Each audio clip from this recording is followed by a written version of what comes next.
Gusti Allah niku arep nebuni kula setekan kene mau dadak nganggo jalanan Kiai Anwar Iskandar tidak bisa datang. Aslinya niku. Jadi alhamdulillah ya pagi hari ini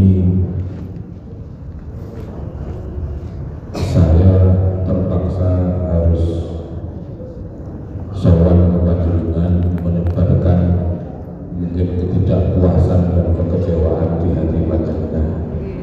Jadi saya kok kiai seperti ini, lebih baik kok kiai. Seperti apapun, semoga kehadiran saya tidak mengurangi nilai dari keberkahan acara ini. Karena sesungguhnya yang paling menentukan keberkahan dari acara yang seperti ini adalah niat kita semua. Karena sebagaimana sabda Rasul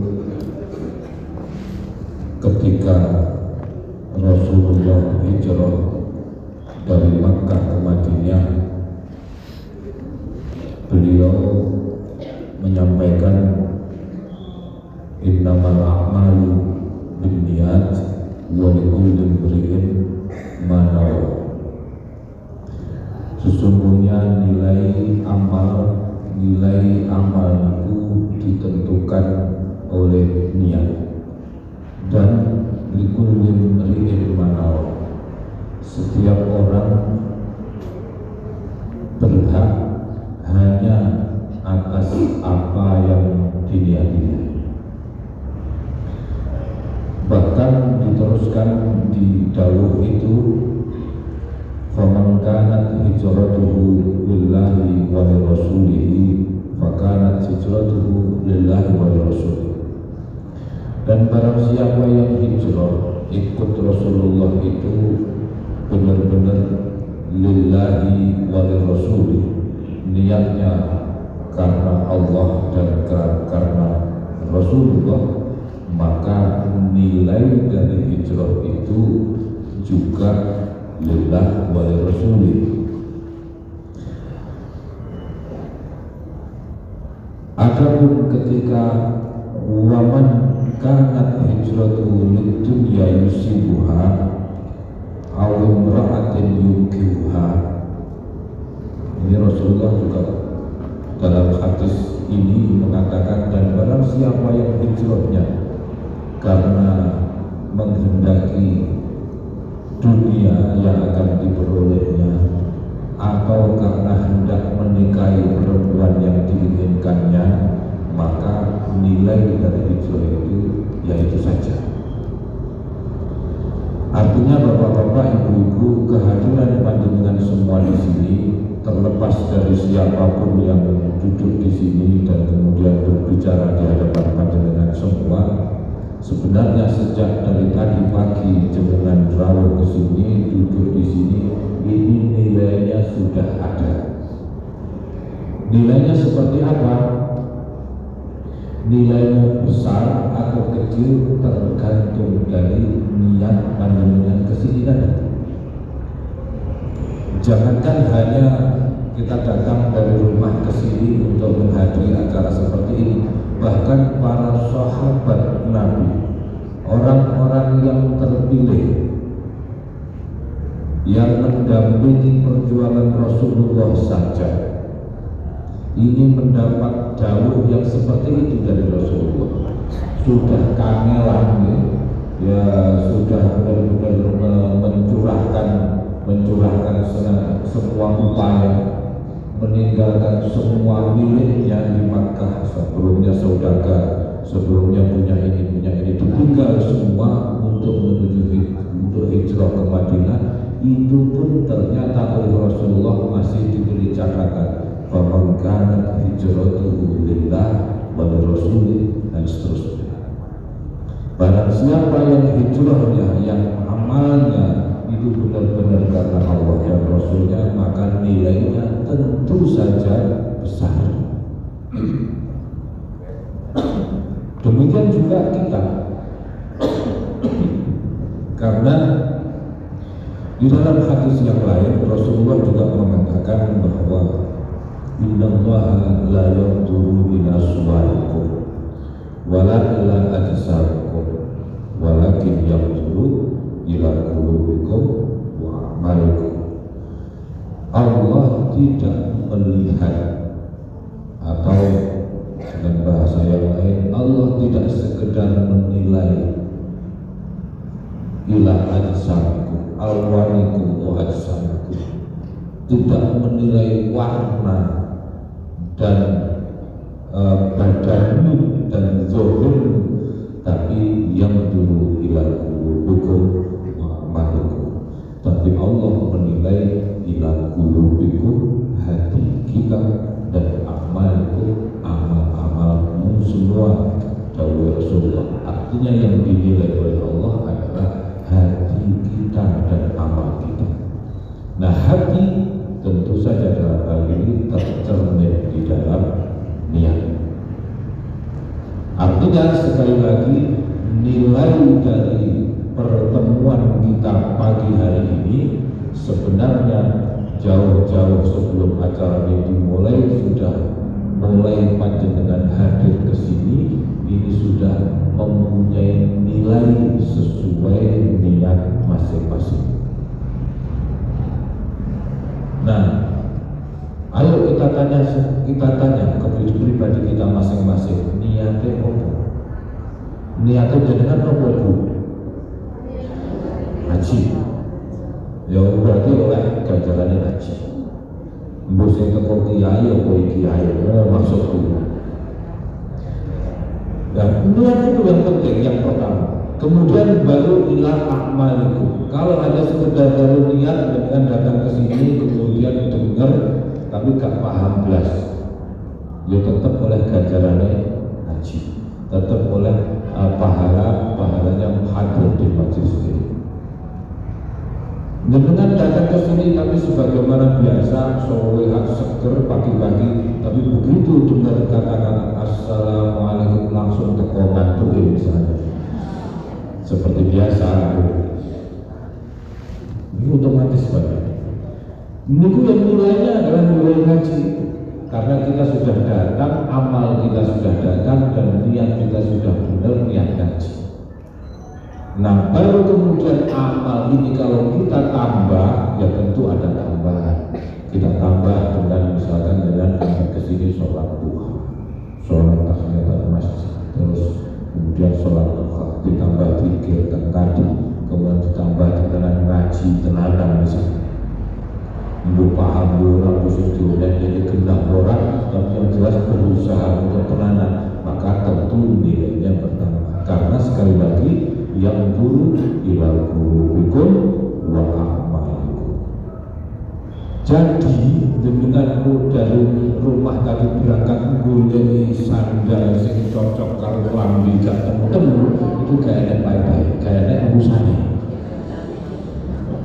Tas sing sesuai karo kudung kok gak ketemu terus gak sesuai budal, itu sebenarnya gak enak urusane.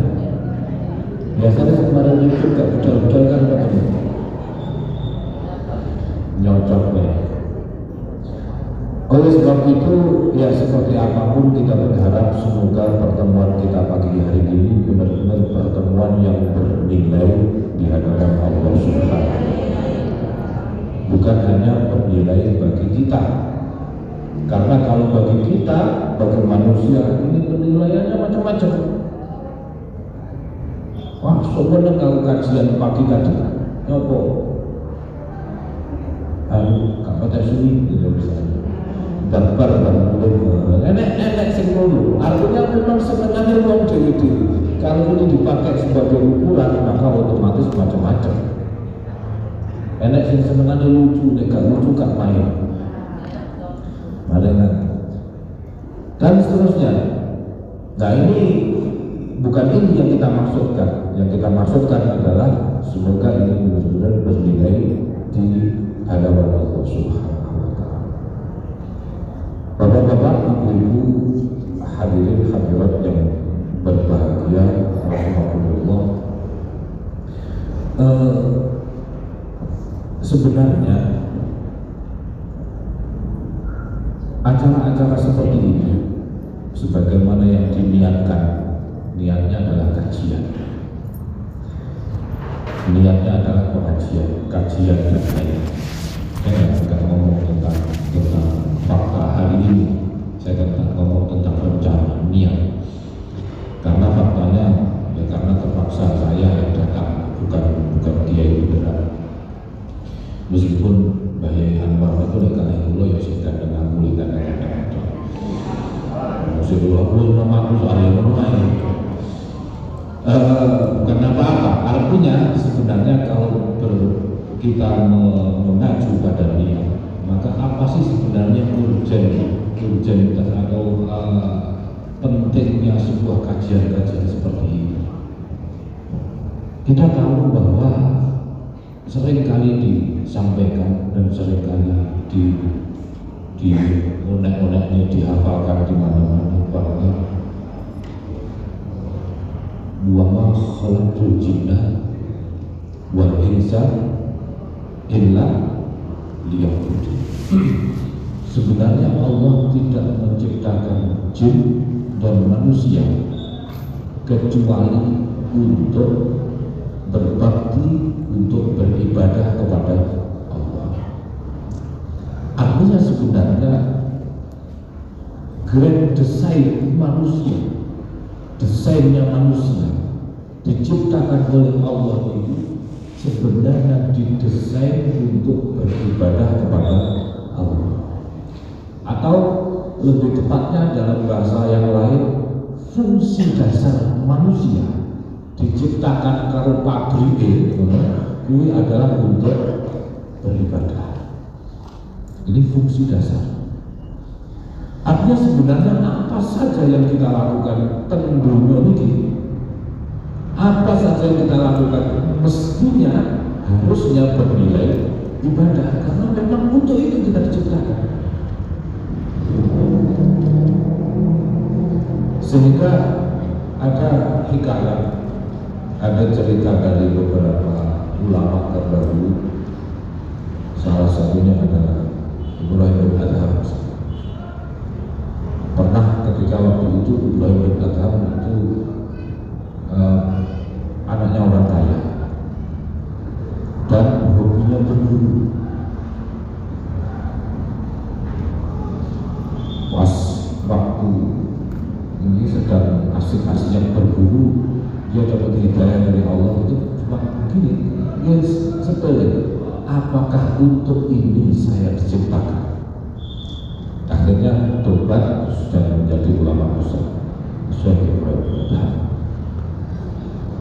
Nah, maka dari itu pagi ini sebenarnya saya ingin mengingatkan kepada diri saya sebenarnya, kepada diri saya terutama dan kepada kalian semua, bahwa sebenarnya kita diciptakan ini adalah untuk ibadah kepada Allah.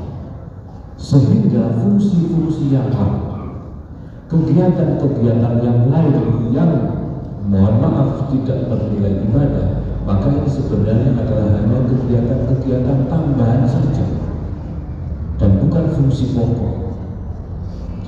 Padahal siapapun atau bahkan apapun ketika kehilangan fungsi utamanya, maka ini menjadi sesuatu yang tidak berharga.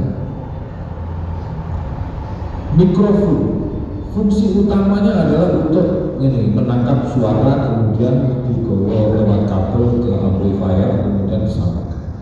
Kalau ini kehilangan fungsi utamanya, fungsi yang lain kan bisa saja buat jadi ngantem wong gitu misalnya, atau buat apalah gitu kan bisa saja.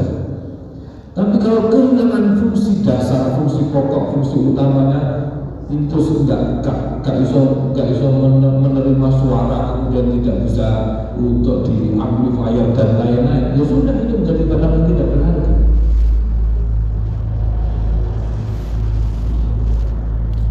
Ini laptop, komputer, ini ganjel meja yang kena, ini bantal yang kena, fungsi-fungsi yang lain, ini gaya-gayaan yang kena, kalau saya dulu ini gaya-gayaan kan bisa. Tapi sekali lagi kalau kehilangan fungsi utama, maka menjadi barang yang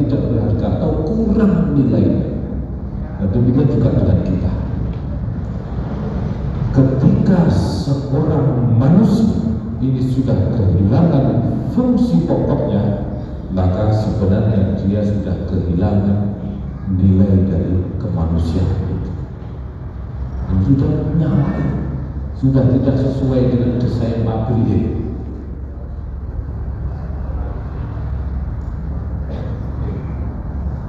Oleh sebab itu, maka sebenarnya kajian dan pertemuan-pertemuan seperti ini secara langsung maupun tidak langsung sebenarnya dimaksudkan untuk mengembalikan fungsi pokok kita sebagai manusia, untuk mengingatkan kembali bahwa sebenarnya kegiatan-kegiatan kita harusnya bernilai ibadah kepada Allah.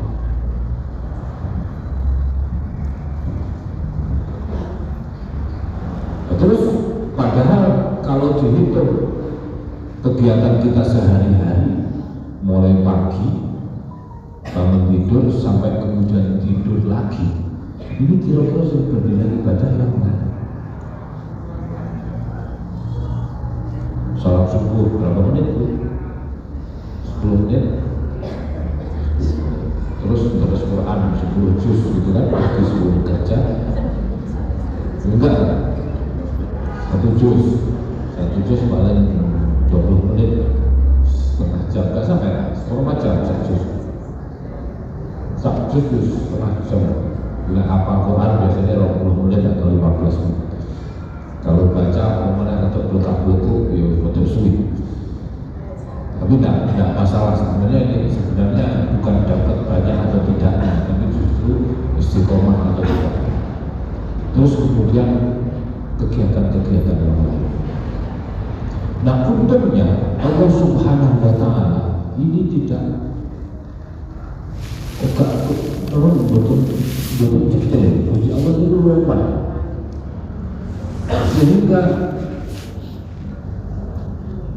bahkan di setiap kegiatan kita yang sepertinya kayaknya urusannya kalau akhirat ini bisa bernilai ibadah.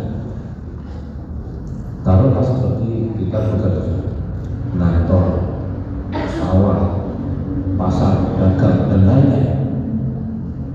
Hanya dengan sekali lagi dengan memodifikasi niat sedikit, ini sudah benar-benar bisa bernilai ibadah kepada Allah. Tapi sayangnya selama perjalanan hidup kita ini nih kalau lali itu akeh lali antara ingat dan lupanya kita lebih sering lupa. Bahkan ketika bangun tidur malam kita sangat fasih biasanya kalau ngajarin anak-anak kita, alhamdulillahilladzi ahyana ba'da ma amatana wa ilaihi nusyur. Tapi kalau kita sedang bangun sendiri biasanya ya pakai gelembung. Gitu betul. Nek buka anak itu nangis alhamdulillahilladzi ahyana ba'da ma amatana wa ilaihi nusyur. Tapi lakinnya sedih sekali di situ. Masya Allah yang bayar tagihan. Masya Allah mustahil wayang kantor kan itu. Gimana betul? Alhamdulillah tak. Bangun tidur, mau tidur saja nggak begitu. Ya kita fasih ingat sebenarnya, nek pas marahi anaknya. Bismillahirrahmanirrahim. Oke. Bismillahirrahmanirrahim. Ahya. Bismillahirrahmanirrahim. Tapi kalau pas kita sendiri itu gak pada menunggu kadang-kadang saya kakak itu keluar asalnya belum TV malah dibuang kan TV. Nah maka dari itu perlu pertemuan-pertemuan yang seperti ini untuk sekali lagi mengingatkan kepada kita bahwa kita sebenarnya mempunyai fungsi yang besar. Kita sebenarnya mempunyai potensi, lebih tepatnya mempunyai potensi yang besar untuk menerima sesuatu yang besar dari Allah Subhanahu wa Ta'ala, yaitu potensi untuk melakukan ibadah dan berbakti kepada Allah dengan cara apapun, dengan kegiatan apapun yang di sana berpotensi untuk diridhoi oleh Allah Subhanahu wa Ta'ala. Nah, kemudian karena kita ibadah, karena kita berbakti, maka orientasi utama kita adalah bagaimana ibadah kita benar-benar bisa diterima. Kan nggak lucu deh kalau awal itu pengen ngeladeni wong dianalogikan, pengen ngeladeni wong terus kemudian kita justru melakukan hal-hal sing gak disenengi karo dhewe. Dengan suaminya misalkan kita melayani, ibu melayani suaminya, tapi ngerti nek bojone iki senengane legi tapi nek ngene kopi isi atau duwe gula. Lucu deh. Atau ngerti nek bojone iki gak seneng kopi malah dikene kopi terus-terusan. Ini kan salah sasaran, salah kita maunya melayani, tapi justru malah yang kita layani tidak ridho dan tidak merasa terlayani. Nah, analogi itu sebenarnya bisa dianalogikan, disamakan dengan ibadah kita kepada Allah. Artinya kalau benar-benar kita beribadah kepada Allah, maka al-maqsud al-maut, maka tujuan utama kita sebenarnya adalah ridho Allah Subhanahu wa Ta'ala. Sampai Imam Syafi'i pernah mengatakan, ridho nasi ghayatun la tudrak wa ridhollahi ghayatun la tudrak. Ridho Allah adalah ridho yang tidak boleh ditinggalkan. Sedangkan ridho manusia, kerelaan manusia adalah ghayatun la tudrak, adalah tujuan yang tidak mungkin tercapai. Kalau kita berusaha untuk dari ridho manusia, ini seakan-akan kita menjalankan satu misi yang impossible, yang tidak mungkin tercapai. Mungkin lah dari manusia itu angkanya masalah. Mungkin apa itu? Tidak suka pecel, tidak suka tumpang, tidak suka tumpang kita sombong ya balik dan seterusnya. Kalau keinginan tidak akan ada habisnya, keinginan manusia. Padahal ridho manusia itu nyenengin wong itu kuat. Makanya nggak usah diurus, nggak usah teman-teman. Yang penting adalah ridho Allah, ridho yang Allah adalah ghayah atau tujuan yang tidak boleh ditinggalkan. Nah, dalam rangka menggapai ridho Allah, maka ibadah kita, kegiatan kita yang kita niati bagian dari berbakti kepada Allah, bagian dari mensyukuri nikmat dan lain-lain, ini tidak harus sesuai dengan apa yang dikehendaki oleh Allah Subhanahu wa Ta'ala. Kalau pernah diberi perumpamaan, ibu-ibu misalkan punya catering, terus kemudian karena pengen pelanggan, maka diistimewakan. Pelanggannya pesan misalkan lemper, Bu, saya pesan lemper untuk 100 orang. Preso lemper, gue kata lagi, coba lemper kan preso. Bu, gue pesan lemper, kamu 100. Oke, siap. Saking pinginnya nyenengnya pelanggan, jangan kayak lemper ketika satu buku. Ini kira-kira pelanggannya malah bingung. Nah, kita nyukur itu dia lah, sebenarnya kan ngomong 100, dia langsung ini 10 harus tutup ngomong 100. Terus begini kan makan dan lain-lain. Nah, sebagaimana ini ibadah kita, artinya bisa saja kita pengen ngapain, ibadah itu harus begini agar jadi kepada Allah. Belum tentu pas kalau kersane Gusti Allah. Mun boleh awake dhewe apik Gusti Allah mau mesti. Nah terus ngerti dia sing paling ngerti kalau sing apik Gusti Allah piye iki ceritane. yang otomatis Allah sing paling paham kalau apa sing dikersakake Gusti Allah itu pasti Kanjeng Nabi Rasulullah sallallahu alaihi wasallam yang benar-benar didhawuhi oleh Gusti Allah. Nah, itulah makanya bahwa kita ibadah tatanan yang disampaikan oleh Rasulullah yang merupakan terjemahan dari apa yang dikehendaki oleh Allah Subhanahu wa taala. Ben ibadah awake ditonton terus akhirnya bisa ditompo. Maka dari itu ada sebuah syair yang mengatakan wa kullu man bi ghairi ilmin ya'malu a'maluhu mardudatun la tuqbal. Dan siapa saja yang beramal, berkegiatan, amal itu berarti kegiatan, beraktivitas tanpa ilmu, maka amaluhu mardudatun la tuqbal. Amalnya mardudatun, ditolak dan tidak diterima karena dia berpotensi salah besar, gak sesuai kalau kehendak. Dan ini sebenarnya bukan hanya urusan kita dengan Allah. Mengapa itu urusan yang itu kita harus juragan kalau bosnya kalau atasan begitu ngomong kita gak ngerti SOP ini, tidak gak paham kalau juknisnya sebenarnya ditandani ternyata tidak sesuai dengan juknis atau juklah. Masalah ini ditolak. Enggak, pokoknya kamu bikin proposal, enggak proposal ternyata kalau nggak sesuai itu tolak. Kenapa bisa nggak sesuai? Karena kita nggak tahu ilmunya, kita nggak mau tanya dulu ini juknisnya seperti apa, petunjuk teknisnya, ini pelaksananya seperti apa. Nah, sebagaimana itu kita di dunia ini juga ada petunjuk-petunjuk yang diberikan Allah kepada Rasulnya yang kemudian disebarkan sampai ke kita. Sayang ibu, Rasulullah itu tidak semuanya memberi pelajaran langsung dengan teks yang bisa ditulis kemudian diterjemahkan sampai ke kita.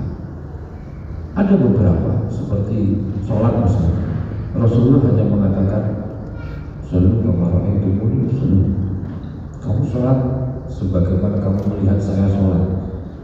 Iya deh sahabat, nah itu kapan kita lihat Rasulullah?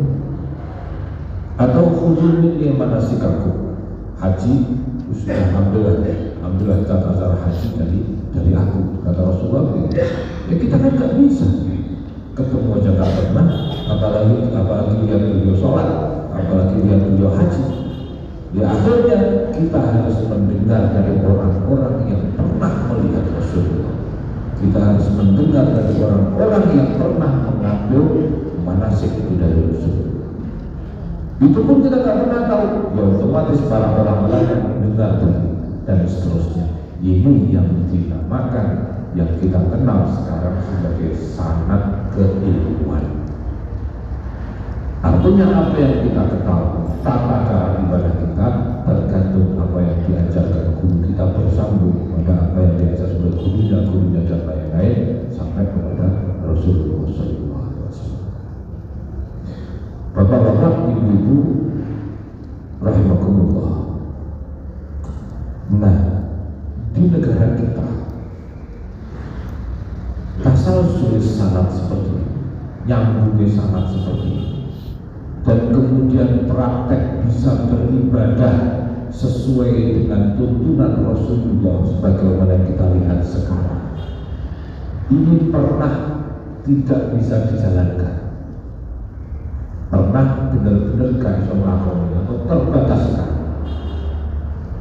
Jangankan sampai ilmuwan kajian seperti ini, bahkan ngumpul saja ada 5-10 orang di satu tempat mesti didirikan. Zaman penjajahan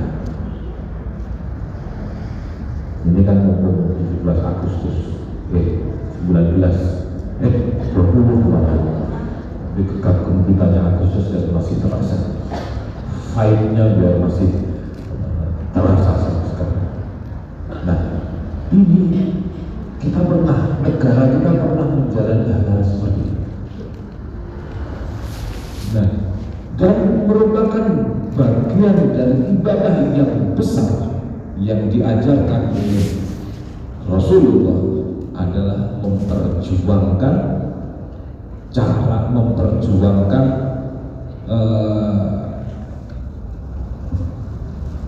fasilitas untuk benar-benar beribadah kepada Allah. Di dalam hal ini memperjuangkan kemerdekaan, memperjuangkan hak-hak kita, memperjuangkan hak-hak orang-orang di sekitar kita dan lain-lain. Ini yang dulu benar-benar digaungkan oleh para ulama-ulama terdahulu. Saya nggak ngomong pejuang-pejuang yang lain. Saya ngomong dari sisi kita, pejuang-pejuang kita, para ulama-ulama terdahulu, hampir semuanya adalah pejuang. Para ulama terdahulu hampir semuanya adalah pejuang. Bahkan yang kita kenal sekarang sebagai resolusi jihad ini benar-benar Mbah Hasyim Asy'ari menyerukan bahwa hukumnya fardu ain jihad, mempertahankan segenggam tanah ini. Hukumnya fardu ain, bukan fardu kifayah lagi. Orang secara secara hukum, orang yang berjarak sekian kilometer dari penjajah hukumnya minimal hukumnya fardu ain. Kemudian yang agak jauh lagi hukumnya fardu kifayah dan lain-lain. Itu kajiannya panjang di dalam ahkam siasat di ilmu fikih. Tapi dulu memang seperti itu. Dan semuanya dalam sejarah pahlawan-pahlawan kita, pahlawan-pahlawan nasional yang orang-orang kita, artinya orang-orang muslim itu luar biasa banyak. Santri-santri yang berjuang mati di medan perang luar biasa banyak. Bukan karena apa-apa, karena memang mereka benar-benar menjalankan bagian dari apa yang disebut ibadah atau apa yang disebut sebagai fungsi dasar penciptaan manusia, sebagaimana yang saya sampaikan di depan tadi. Jihad.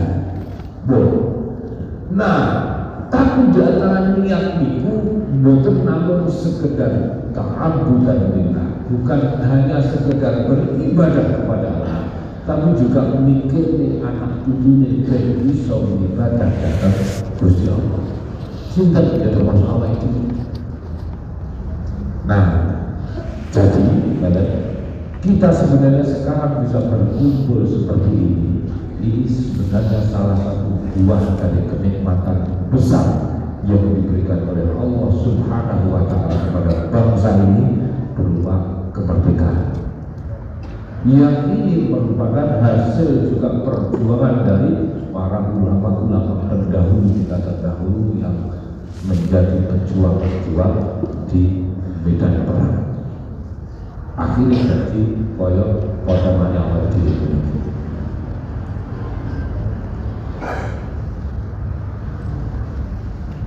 Namun yang perlu kita ingat juga, karena ini bagian dari nikmat, bukan? Ini nikmat itu, maka nikmat ini tentu bisa dengan mudah dicabut oleh Allah Subhanahu wa Ta'ala kapan saja, sebagaimana Allah memberikan kepada kita nikmat ini, maka demikian pula Allah bisa mencabut kenikmatan ini kapan saja. Terus ya maka kita harus mempertahankan. Bagaimana cara mempertahankan? Salah satunya adalah dengan mensyukuri nikmat. Karena sebagaimana disebutkan bahwa tali dari nikmat ini adalah syukur. La in syakartum la azidannakum wa la in kafartum inna adabi lasyadid. Kalau kita mau bersyukur, maka niscaya kenikmatan ini akan ditambah oleh Allah. Kalau tidak, bahkan kita mengingkari nikmat ini, maka hati-hati, azab Allah sangat menyakitkan. Berarti gelem gak gelem, apa itu kudu mensyukuri nikmat kemerdekaan ini, supaya paling tidak kita tetap merasakan nikmat kemerdekaan. Yang punya boleh, boleh diizinkan jadinya hanya kita awan ada suara berotok, jadi kami bagi hampir setiap rumah punya tempat perlindungan juga kan ciri-ciri. Bagi pelaku menurut mungkin pilih kita. Sekarang sudah santai aman dengan berangkat dari sini pagi kita yang sini juga tidak ada masalah. Tapi ingat, kita harus sadar bahwa ini nikmatnya Allah. Dan untuk bersyukur ini, ya, Rasulullah juga pernah menyampaikan, man lam yashkurun nas yang yashkurullah. Siapa yang tidak berterima kasih kepada sesama, maka ya dia tidak berterima kasih kepada Allah. Dia tidak bersyukur kepada Allah. Artinya bagian dari syukur kita kepada Allah adalah penghargaan kita terhadap orang-orang yang telah berjasa kepada kita. Ini bagian dari syukur. Sehingga kalau dulu mereka para tokoh-tokoh perjuangan ini benar-benar berjuang untuk mewujudkan kemerdekaan, berdoa, dengan air mata dan dengan darah, dengan penderitaan yang macam-macam, terus akhirnya terwujud seperti sekarang, maka sebenarnya perjuangan itu belum selesai. Karena sekarang kita masih harus berjuang untuk mempertahankan kemerdekaan. Caranya mempertahankan dengan mensyukurinya. Dan cara mensyukurinya ya dengan memanfaatkan kenikmatan hidup sebagaimana mestinya, sebagaimana apa yang dikehendaki oleh Allah Subhanahu wa Ta'ala Sang Pemberi nikmat. Kalau kita berterima kasih kepada orang yang berjasa kepada kita, maka kita memanfaatkan jasa itu sebagaimana yang dikehendaki oleh orang-orang yang berjasa itu. Lalu pertanyaan dan renungan, wong biyen sing padha toh nyawa nggih untuk ben awake dhewe iso ngisi kemerdekaan ini, iso menikmati kemerdekaan dengan api, iso dadi napa jenenge iso ngaji longgar, iso salat penak dan lain-lain. Roh yo awake dhewe bendina iki kira-kira betul ora. Terus kita selama ini mengisi berhari-hari, mengisi waktu kita dengan kegiatan-kegiatan kita. Kira-kira ini sesuai tidak apa yang dikehendaki oleh Allah? Kira-kira sesuai apa tidak sama yang diperjuangkan oleh para pendahulu kita? Kalau tidak, hati-hati, kita bisa kehilangan kemerdekaan kapan saja. Alhamdulillah. Tapi jujur saya, belum benar-benar ini cuma perasaan, rasanya akhir-akhirnya dia sebenarnya tidak akan kehilangan kemerdekaan. Sering kan kita mendengar sekarang sering zaman merdeka kok koyong ini penjajah, neo penjajah dan lain. Ketika saya mendengar kata-kata yang seperti itu, ketika orang-orang mengeluhkan bagaimana pemerintah yang misalnya kurang begini, atau ketika ada orang yang mengeluh bagaimana ada ketidakadilan di sana, ada ketidakadilan di sini, kemudian ada yang mengeluh tidak ada pemerataan dan lain-lain, ada lagi yang mengeluh saya tidak bisa bekerja dengan baik dan benar dan lain-lain. Ini yang pertama kali kepikiran adalah jangan-jangan kita salah dalam mensyukuri kemerdekaan, sehingga kemerdekaan ini pelan-pelan dicabut oleh Allah. Berhati-hati. Menyenangkan jangan sajanya awak itu tidak nyukuri dia. Apakah benar cara nyukuri nikmat kemerdekaan itu dengan gawe apa jenenge malam tirakat istighosah? Tapi istighosah kalau karaoke ini luwih kakek karaoke ini.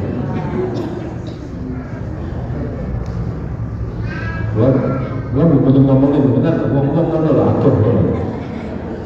Menjual kan api sewengi itu kan bikin hitam, motor akan lain-lain dalam rangka syukur nikmat. Ngomongnya, Ya nek karaoke kan gak teman-teman. Tapi kalau sampai ada kemaksiatan yang lain yang lebih besar dari itu, apakah ini bukan menciderai perjuangan para leluhur kita? Kira-kira mau ditakoi bukan betul lah kalau perang kita itu tak jihannya sama oleh ngoten. Ini jadi perlindungan, jadi bahan perlindungan. Artinya bahwa memang jangan dianggap bahwa kita tinggal menikmati saja, karena kenikmatan itu apapun akan bisa hilang kapan saja ketika kehendaki oleh Sang Pemberi. Maka sekali lagi, jihad ini belum selesai, perang ini belum selesai. Kita aja mungkin sudah, paten-patenannya mungkin sudah, saling membunuhnya sudah. Jihad ini yang saya sebelum dia teruskan, jihad itu memang ada dari bahasa Arab, etimologi Arab. Kalau jihad itu maknanya sebenarnya adalah bersungguh-sungguh, mencurahkan segala daya upaya. Cuma kemudian ada penyempitan makna, jihad itu rata-rata dipakai sebagai ungkapan dari kita perang. Nah, para ulama termasuk salah satunya adalah Ibnu Qayyim al-Jauziyah mengatakan bahwa jihad itu ada jihadul kufar wal munafiqin, jihad memerangi orang-orang kafir dan orang-orang munafik yang memusuhi sebagaimana dalam teks, dalam ajaran fikih, ajaran Al-Quran dan lain-lain. Kemudian ada lagi jihad syar'i, ada lagi jihad nafs, jihad untuk menjaga diri, memerangi syaitan, sebagaimana firman Allah, ya ayyuhalladzina amanu dkhulu fis-silmi kafah wa la tattabi'u khutuwatis syaitan innahu lakum aduwwun mubin. Wahai orang-orang yang beriman, masuklah kamu ke dalam Islam secara kafah. Islam itu berarti bisa jadi dimaknai sebagai agama Islam, atau kalau menurut tafsirnya Imam Ar-Razi, as-silmi itu as-salam, kedamaian. Artinya masuklah kamu ke dalam upaya untuk mewujudkan kedamaian secara kafah. Ini bukan tafsir saya, tafsirnya Imam Ar-Razi. Cuma mufassir, para ahli tafsir kebanyakan mengatakan as-silmi ini adalah syariatul Islam, masuk ke dalam syariat Islam secara kafah. Artinya kita bangun tidur secara Islam, tidur juga secara Islam, kita bekerja secara Islam, apalagi beribadah yang lain, ibadah makhluk, itu harus Islam. Ini jihad melawan setan, karena disebutkan bahwa inna syaitan lakum aduwwun. Setan ini benar-benar musuh yang nyata. Ini jihad kita sekarang. Nek biyen saya untuk pena musuhnya ketol. Setan uang kan digoleki. Gak usah digoleki mono. Macam-macam, setan juga macam-macam. Saya itu jin di manusia, setan dari golongan jin dan manusia. Yang menungso beda sih dari setan. Kamu nyatanya kadang-kadang punya ungkapan, aku disetani kalau dahulu, waktu jadi setan saya, di setan. Nah, ini sekali lagi saya mengingatkan diri saya bahwa jihad kita ini belum selesai, masih jauh. Terus kita santai-santai foya-foya ngetek ngomong apa jadi katanya menikmati kemerdekaan. Jangan salah, karena kemerdekaan ini bisa direnggut kapan saja dari kita. Mungkin tidak dari bangsa Indonesia, tapi dari kita masing-masing pribadi. Hilang merdeka karena kita salah memaknai, merdeka karena kita salah dalam mensyukuri. Yang nomor berikutnya adalah jihad nafs, jihad dari nafsu, dari hawa nafsu. Ada satu ungkapan yang katanya bersumber dari Rasulullah, rojak menjadi asal ila jihadil akbar. Ini masyhur. Cuma ini di dalam kitab-kitab sahih Kutubus Sittah tidak ada. Kitab hadis yang 6 itu Sahih Bukhari, Sahih Muslim dan seterusnya. Bukan Kutubus Sittah kitab 6 itu Iqra 1 sampai juz 6 buat ada. Aku sekatan Kutubus Sittah, Iqra 1 sampai juz 6. Betul dalam hadis itu masuk dulu. Itu tidak ada kata-kata. Cuma ini masyhur di kalangan para ulama bahwa Rasulullah pulang dari perang kemudian mengatakan wajakna min jihadil asghar ila jihadil akbar. Kita pulang dari jihad yang kecil, jihad perang melawan musuh, menuju jihad akbar, jihad melawan hawa nafsu, melawan diri kita sendiri. Ini benar. Nyatanya pakai gak kasih. Mulai sampai gak kasih itu saja bahaya. Nek sampai kalah kalau nafsu di bahaya. Karena Imam Sewu al jannatu la mahfufatun bil makari wa nar la mahfufatun bisyahwat. Swarga itu dikelilingi kalau perkara-perkara sing mboten nyenengi. Sebaliknya neraka itu dikelilingi dengan hal-hal yang menyenangkan kaitannya karo nafsu, kaitannya karo syahwat. Jadi apa itu kesenangan itu berkesenangan, hati-hati. Jangan-jangan nanti di tengahnya adalah neraka. Ada riwayat yang lain mengatakan dari Ka'bul Ahbar, bagian dari jihad kita melawan setan, jihad kita melawan nafsu. Ka'bul Ahbar seorang tokoh Yahudi sebenarnya yang masuk Islam di era Sayyidina Umar bin Khattab. Jadi masuk Islamnya sudah zaman Sayyidina Umar, meskipun dia sudah tua, artinya sezaman dengan Rasulullah, pernah sezaman dengan Rasulullah, tapi masuk Islam di era Sayyidina Umar. Ka'bul Ahbar mengatakan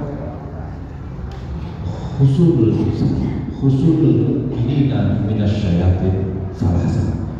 Ada 3 benteng yang bisa dipakai oleh orang-orang mukmin melawan syaitan.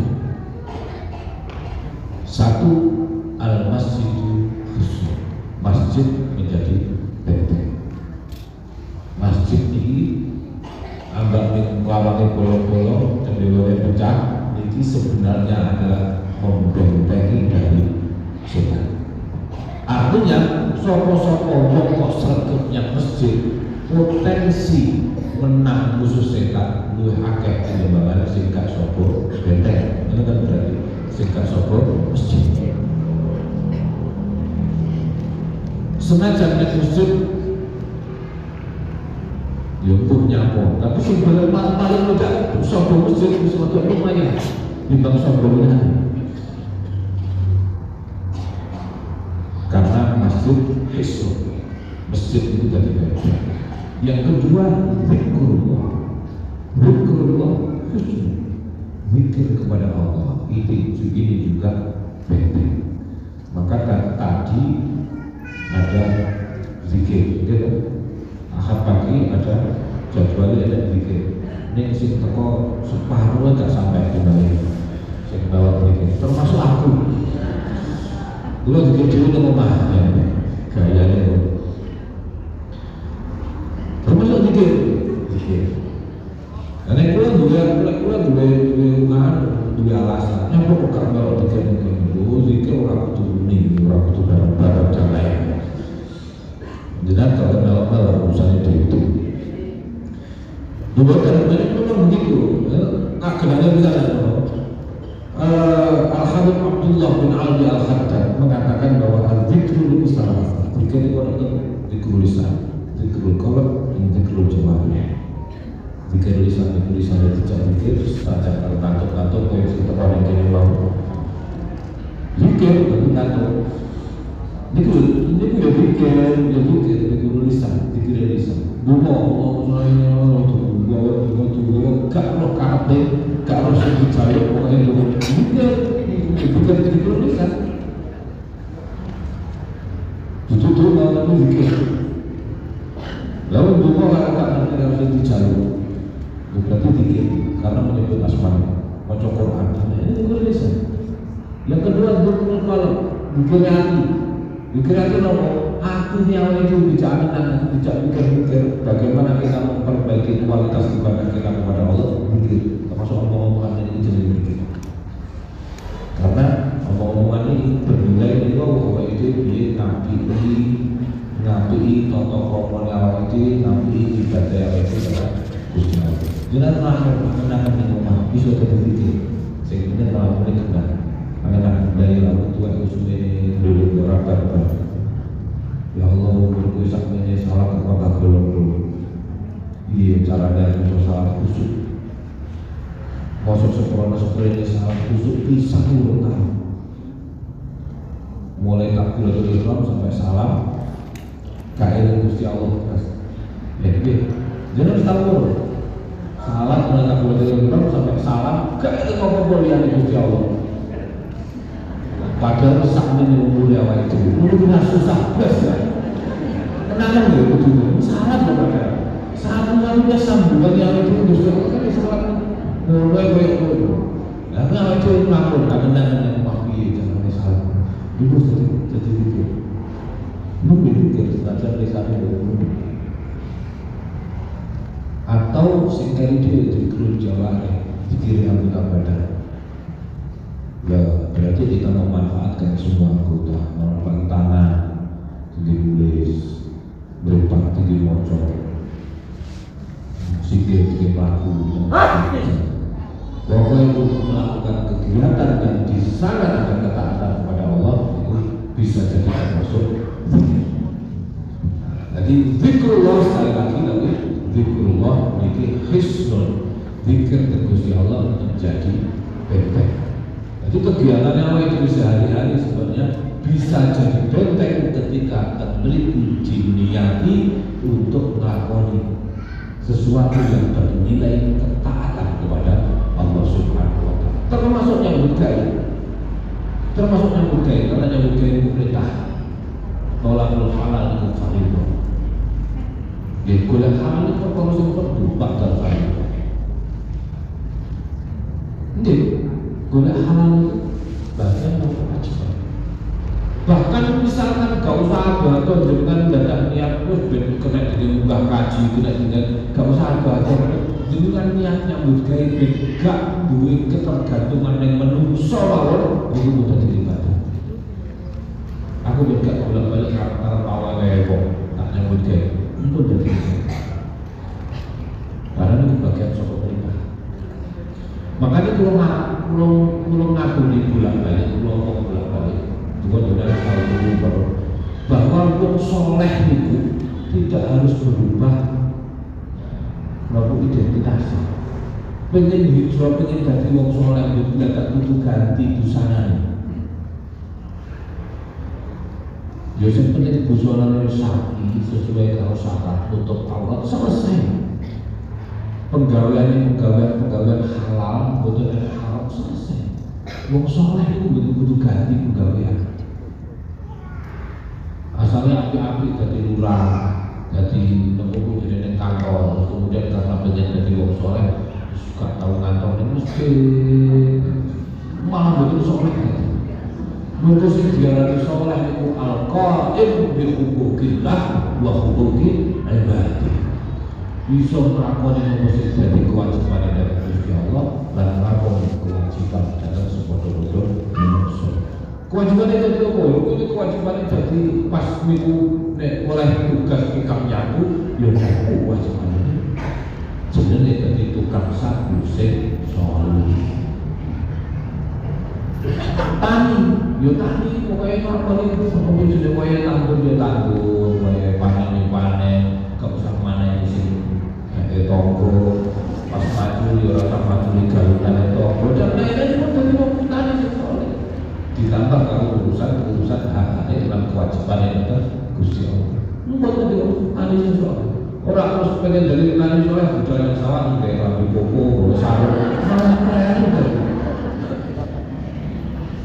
Wujudnya soleh, mergo kiblatnya sinetron kan ngono kae. Penggambaran orang soleh sampai budaya pulau tapi kemudian budaya dididik dicampuri bahasa Arab asli bukti bukan itu Yuku ya api air pada niatnya bukan sehingga di masalah itu kok digawe-gawe biasanya coba itu malah gede akhirnya kita merasa lebih baik daripada orang lain kita merasa lebih soleh daripada orang lain dan ini butuh nenek gagal menjadi orang soleh karena salah satu kewajiban kepada Allah Subhanahu wa Ta'ala adalah dulu rasa tahu itu dengan ini bagian dari pemerintah awal itu tidak merasa lebih baik dari orang lain jomnya orang potongannya awal itu iblis monsek sujud ibadah kepada Gusti Allah ribuan tahun dan goro-goro kita itu kemudian karena merasa lebih baik daripada makhluk Gusti Allah yang berupa manusia di akhirnya sampai sekarang ini dilaknat hanya karena kesombongan dan kita kadang-kadang berkorban api itu tidak ada sombong dan betul pas makanya betul biasa mau sehingga awal diingat kalau kewajiban itu dengan posisinya masing-masing sesuai perannya masing-masing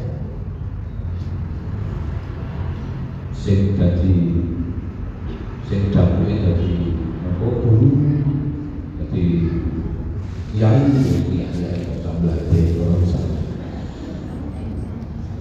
sing dapure dadi pejabat wis gak usah tetap baca dari kiai ngono maksudku biasa mawon nggone diri lakukan tugasmu sebagaimana mestinya sesuai syariat itu pun dari boksong jadi urusan dia ini urusan kalau awal itu kalau Gusti Allah kewajiban kita kepada Allah atau biasa disebut sebagai hablum minallah atau hukukun qaim bi hukukillah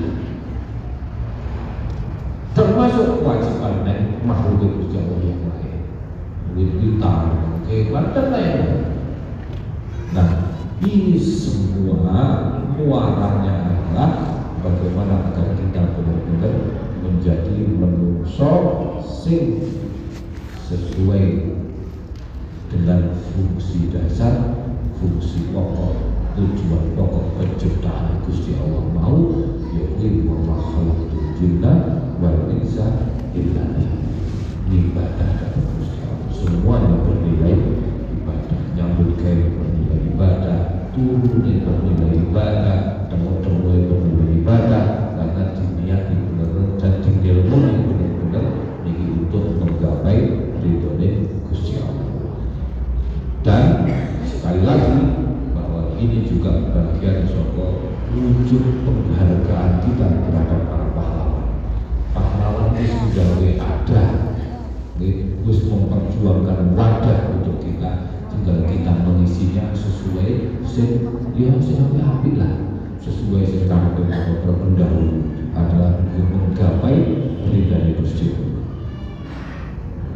Lu kali-kali koyok lagu syukur itu sebenarnya sebenarnya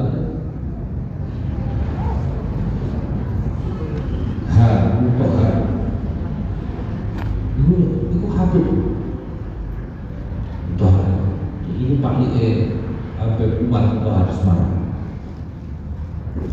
jadi kuatnya sebenarnya kiai-kiai itu tokoh-tokoh jadi ulama sih akhirnya menjadi pejuang itu ada udah berdiri di kebun berangkat veteran ya mereka rata-rata setelah perang selesai kembali ke pesantren tidak mendaftarkan diri, tidak mencatatkan diri sebagai akhirnya Louis Pokoknya jadi cerita termasuk bagi Abdul Khalil itu berjuang. Nah kita tinggal bagaimana mensyukuri nikmat ini dengan cara itu tetap melanjutkan perjuangan ini, perjuangan untuk menggapai ridha Gusti Allah. Muga-muga dengan kangelan kita memang benar-benar berjuang untuk mencurahkan tenaga ngadepi nafsu, ngadepi setan, dan benar-benar berjuang untuk mengisi kemerdekaan ridha Gusti Allah. nek tenanan ini muga-muga termasuk dari Gusti Allah walladzina jahadu fina lanahdiyannahum subulana. Sing sapa bener-bener tenanan nggih krana Gusti Allah, maka kalau Gusti Allah bakal diparingi pitutuh jalan yang benar, jalannya Allah Subhanahu wa taala. Muga-muga termasuk dua dan amin Allah. Itulah waktu yang mohon maaf. Semoga yang saya sampaikan ini ada guna dan manfaatnya. Wassalamualaikum warahmatullahi wabarakatuh.